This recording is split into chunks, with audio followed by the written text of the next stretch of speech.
The pleasure of being robbed.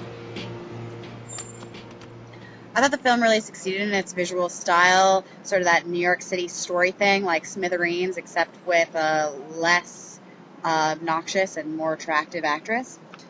So throughout the film, there's this visual style of following, like the shaky camera from far away, a really shallow depth of field that makes it seem like the lead character is actually being followed throughout the film, just like she follows the woman Dawn in the beginning. In a way, this visual style references what Josh said about image taking being a form of robbery. And so the film is doing that to the lead character the entire time.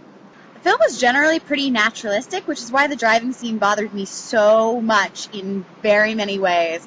So first of all, there's like the issue of plausibility, both within the story and with the characters. Like, why does Josh accept it so easily that they're going to steal this car and drive to Boston? And also, what happens to his bike? And why is he riding around New York City on a bike if he lives in Boston? Also, the music kept being mixed up and down throughout the scene, whereas in the entire movie, it's pretty much diegetic. There isn't any music that is not natural to any of the scenes, and yet that mixing really bothered me because sometimes it would be louder and sometimes it would be softer during that scene.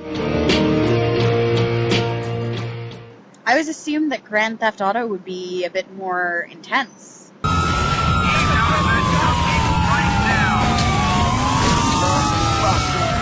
Especially since she doesn't even know how to drive.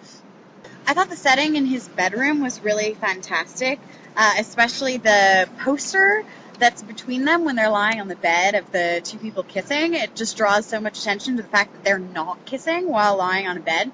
And I also really enjoyed what Josh mentioned about how they sleep head to foot, which I think is a really good visual character technique to show that they don't have a sexual relationship. The Q&A was like awkward in a kind of endearing way. I didn't feel like I got that much out of it, but it was cute to see him be so uncomfortable about it and yet try to explain why at the same time. I especially liked his one interpretation of what the pleasure of being robbed means, which is that it's more in reference to the little mini love story, which I think is bigger to him than it is actually in the real movie. But, you know, 'tis better to have loved and lost than never to have loved at all. The pleasure of being robbed.